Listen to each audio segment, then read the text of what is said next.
that you gotta use, and there's two that can be used. It'll leave you one left. You miss me. You miss me. Let me tell you. See, some of us are short-sighted. We don't believe in investing. All we want is what we want right now. But they that wait upon the Lord, they'll renew their strength. You're giving up too soon. God didn't save you just for you to sit for the right now. God saved you for later on too. Job lived 140 more years, got a better wife, gave life to more children.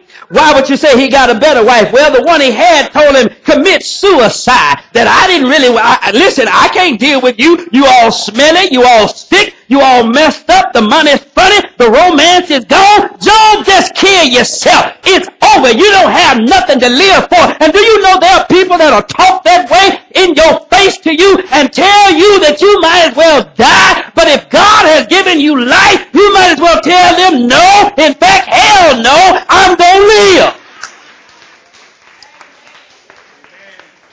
Job would have never known that God is gracious and big-hearted. God is merciful and compassionate. And I want you to know today that you're going through life's struggles because of situations. And God doesn't bring you out of your situation for you to dump your misery and angry and mad with other folk that didn't have your back. I need to stay there for a little while.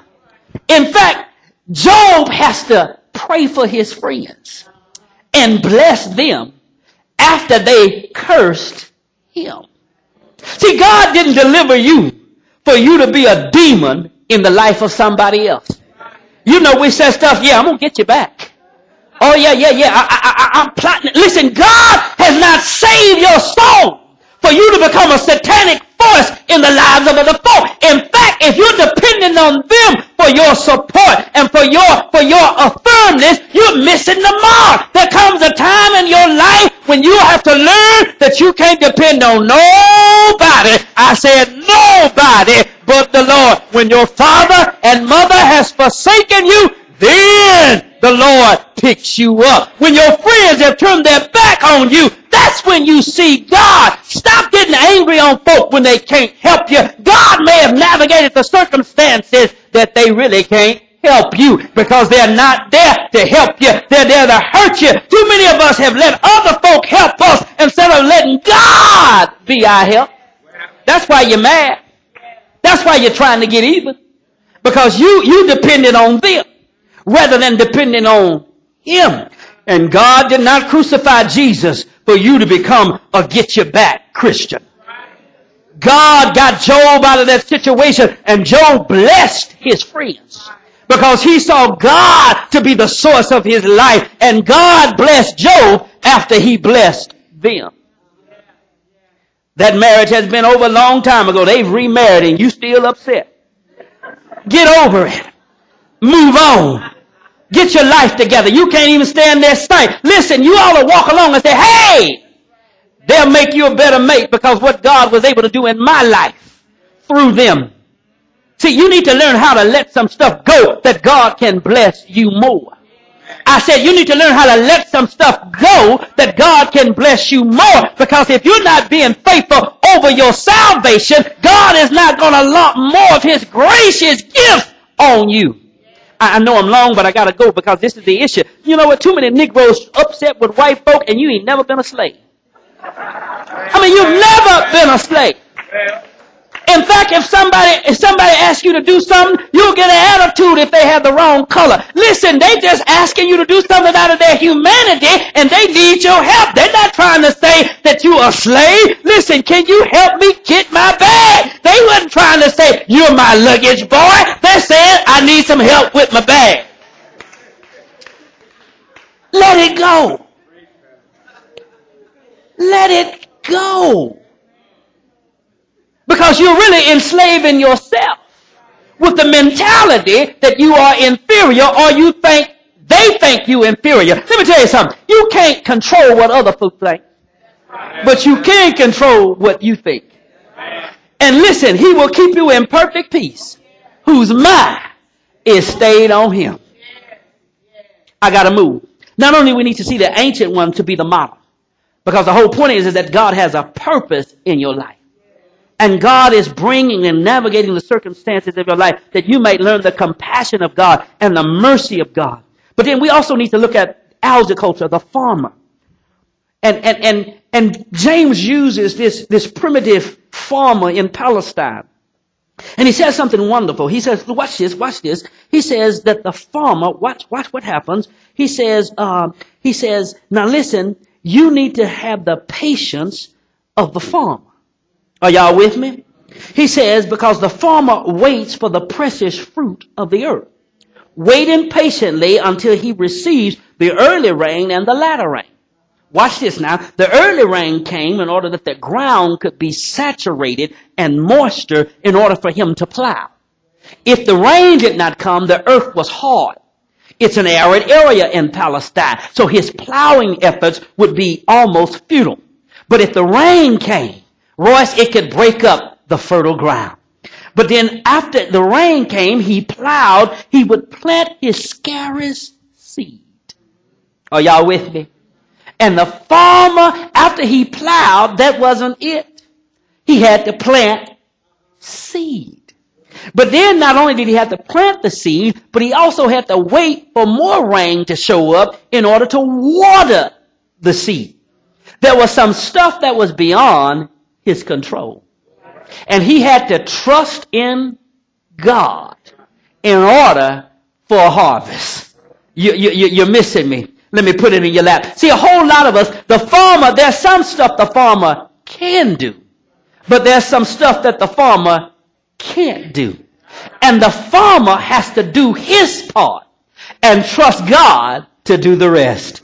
You're missing it. Let me go through another door. Watch this. There's some stuff that we're supposed to do to get the harvest, but there's also some stuff that we have to trust God to do to get the harvest. And you have to learn how to wait on the Lord. You see, if you trust in God, you're going to go out and plow the field of life. You're not just going to sit back and pray all day and say, Lord, I need a job, but never go and fill out an application, never submit a resume. There's some stuff you have to do if you're going to make it in life. But you know what the good news of it is that while you're doing it, you never say, I did it. No, you're trusting God while you're doing it because you're using his strength that you have in order to do it. And then the farmer plants the seed. And then that's where the mystery comes in, because he prays for the rain to come. His family is waiting, because if the rain doesn't come after the seed is in the ground, the family could still die of starvation. So the farmer prays for the rain. Anybody need some rain? You've planted your seed. You've tilled the soil. You did your part, but now you don't need just a little shower. You need a thunderstorm in your life. Oh, I wish I had a witness up in this house. You don't need a scattered storm. You need something in life to water the life-giving source. And it's beyond the mystery of how God allows a seed to germinate. Let me tell you how he does it. When the seed is in the earth and the moisture comes down, that seed that's dead becomes alive in the earth. That's interesting, because we put dead folk in the earth, don't we? Yes, we do. And we believe God's going to resurrect them at the last day. That's the way it is with the seed. We plant the seed in the earth, and God does only what God can do. And out of a dead seed grows up crops. And the wonderful thing about a seed that's planted, and it's planted and cultivated well, it gives off. You can put one seed in the ground and get about 10, 11, 12, 13 different crops out of that same one seed. Y'all missed it. See, you plant the seed, God does the mystery part, and the harvest comes. Let me ask you a question. Have you plowed your field of life? I know it's tough. I know it's rough. But you know what my mother told me? She said she could have had a nervous breakdown a long time ago. She just didn't have time. See, you've got to start dealing with life. Don't give up on your hopes and aspirations. And I know it would have been different if they'd given us that 40 acres and a mule. But guess what? They didn't do it. But guess what? something to work with. Are you even plowing the field of your life? It's an indictment that we have more young black men in prison than we have in college. It's an indictment that young black men feel the day that they're going to die at around age 25. It's an indictment that young ladies don't expect to grow up to be wives and mothers. They expect to grow up and die themselves. We're not plowing the fields of life because we don't trust God. In spite of the circumstances of life, God will give you a harvest. I said God will give you a harvest.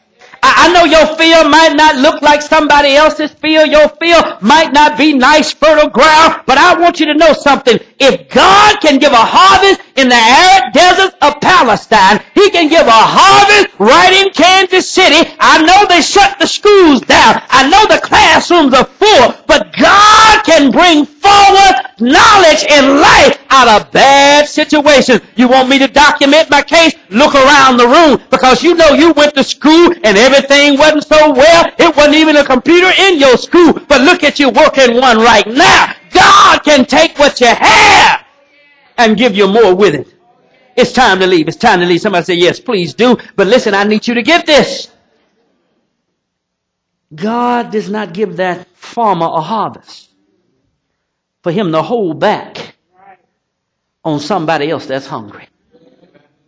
Look at the farmer. He plants the crop.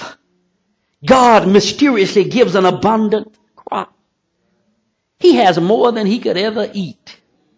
And too many of us are saying, look at my harvest. I'm going to build a bigger barn. Store up, my soul will rest in comfort and in ease. And the Lord says, you fool, this very night you will give an account of your stewardship. You see, we've got to get to the reality that farmers don't raise crops for themselves. They raise crops for others. No farmer in America today raised crops for him to eat himself. No, he wants to raise crops that he can make sure others eat and others. Now you ought to get something out of the investment. I mean, farmers just don't grow these great fields of wheat just because they want everybody to have bread. They expect the wheat to be purchased and sold that there can be bread on your table. Are you farming in your life? Or too many of us don't even know what the season is. You don't know when it's time to plant. And you sure don't know when it's time to reap. Let me tell you something. God gives you seasons of life. Come on with me now. Because when it's your season, when God is navigating the circumstances of your life, when you're going through trial and frustration, God says, plant. You missing me? See, when you're going through trials, God says plant, because plowing is hard work. Yes, it is. It's hard. It's hard. It's hard. But listen, when you're broken, busted, don't stop giving then. Plant your seed then. You missing it. It got quiet up in here, because you know what you're really saying? I think God has lied. That's what you're saying, because God says give and it shall be given. Good measure, pressed down, shaken together, and running over. You're saying to God, God, I don't trust you, because if you're planting what you need, you're planting it because you need it, and you trust God with the harvest. You don't know when to shout. Holler right there for me, Sister Jones. Yeah. I'm trying to show you something. See, you're under the trial of the devil. The devil is saying they ain't going to plant because they don't believe in you. You put a little adversity in their life and they're not going to do what they're supposed to do. It's amazing that this generation gives less and we make more than any generation of yesteryear. And we give less to the work of ministry than our parents did, who made less than us. God is saying, I've blessed you so wonderfully. I know you've got some adversity, but you can give your way. You can plant your way out of your life. And I know what some people have told those of you who've been doing the right thing. Look at you. You're crazy. You're down there giving your tithe and your offering and planting your seed. Look at you. But you ought to look at them and tell them, you know what? When harvest comes. See, when harvest comes, and God knows when the harvest is to come. He knows